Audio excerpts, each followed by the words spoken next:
So, hey, I was planning on doing other ideas, but the people have spoken. And I, for one, am not about to contradict all of those lovely comments. Thank you so much. So, without further ado, here is Monster High Redesigns, Part 2. Let's start strong with the Egyptian bully Cleo de Nile. You know the gist already. Stare at face, check. Stare at lore, check. Stare at fashion, check. Make and combine the best liked features of sketches into one, check. Same as Draculaura, seeing as they are both inspired in a specific time and place, I searched for historical clothing and customs from Egypt. It was kinda hard to design this because the original design is mostly just a girl, and I'm trying to do royalty mommy. But the ancient Egypt theme is already so saturated with too many designs, and I wanted this to be somewhat original, or at least try.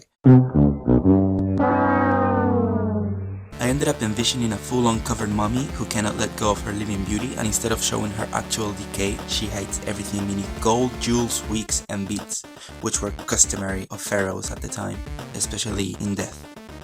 I chose to hide her face in a sarcophagus mask to hint at her being vain and surface level, although I'm sure she is nice to someone in this franchise, I guess. Definitely don't regret having to render this much gold.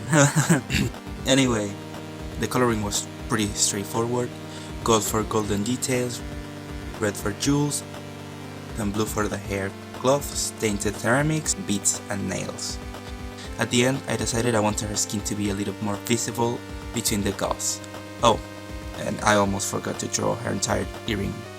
Her process was pretty swift, mostly because it's easy to rely on so many references to create a design and have the color combinations that have worked for millennia ready to color pick. That wasn't the case on the next one. So, Ghoulia. Same process again, stare at face, search for lore, hunt for fashion, sketch, combine and start. I was fighting with this design from start to end. At first, I thought I found the perfect middle ground between sort of quirky and old fashioned. I even added that horrendous hat, that to be honest fits her character, but then the coloring came. I believe color is my weakest ability, and these Monster High palettes have given me a tough time. You'll see I will keep changing color here and there until I find the right balance, but oh boy, was it a long journey. Leading to the quirkiness, I also gave her a big swatch, bracelets, Chuck Taylor heels, a gummy bear necklace, leg warmers, and the Demi Lovato pose. Is this quirky enough for you, God? Amen. A side note, I love how in her original design she just randomly has cherries printed all over her shirt, so who am I to not do the same?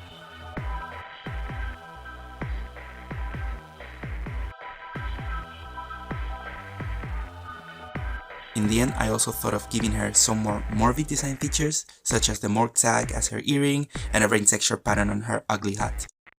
Needless to say, Ghoulia was a tough one, but I think I got a decent design at the end. So, let's make Fish Girl. You know the drill.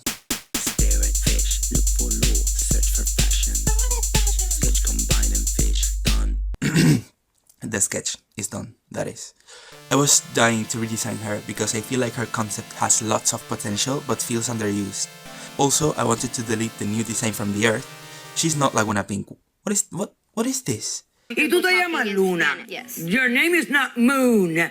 Okay. Anyway, so my thought process here was to enhance her fish features such as the beady eyes, the big pouty lips and fins, and also give her an anglerfish light on top of her head. On the other hand, it was important to make her build more athletic, since she is the sporty one.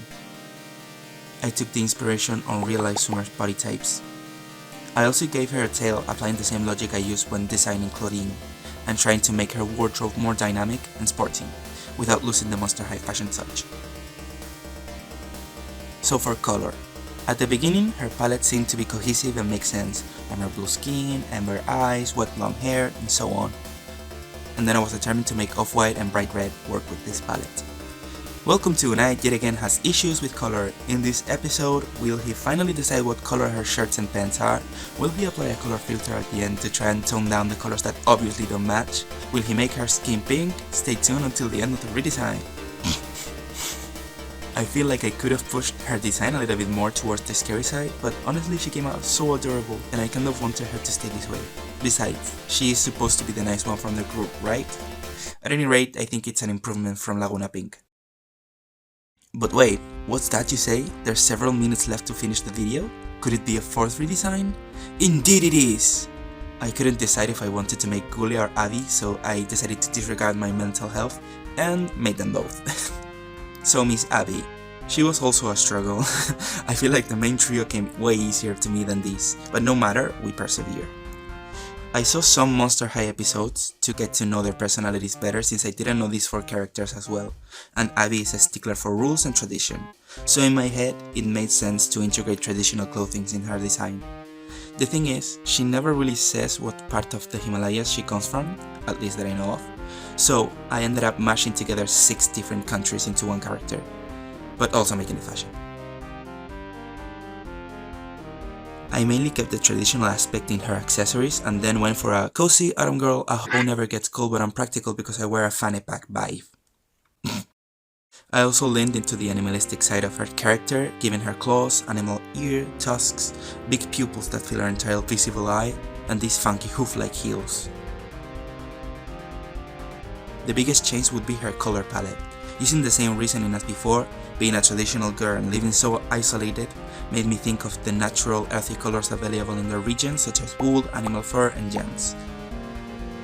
I still tried to give her some color stripes in her hair to reference her original design, but they are barely visible at the end.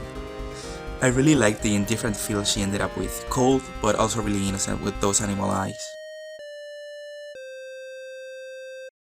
And this concludes the series for now. It has been such an intense experience getting to know and remake all of these characters, but it's so fun to do, and you guys liking my last video so much really motivated me and made me want to make more. So yeah, thank you so much if you stayed listening to me rambling about Monster High and character design for 2 videos, and we will see each other in the next one. Bye!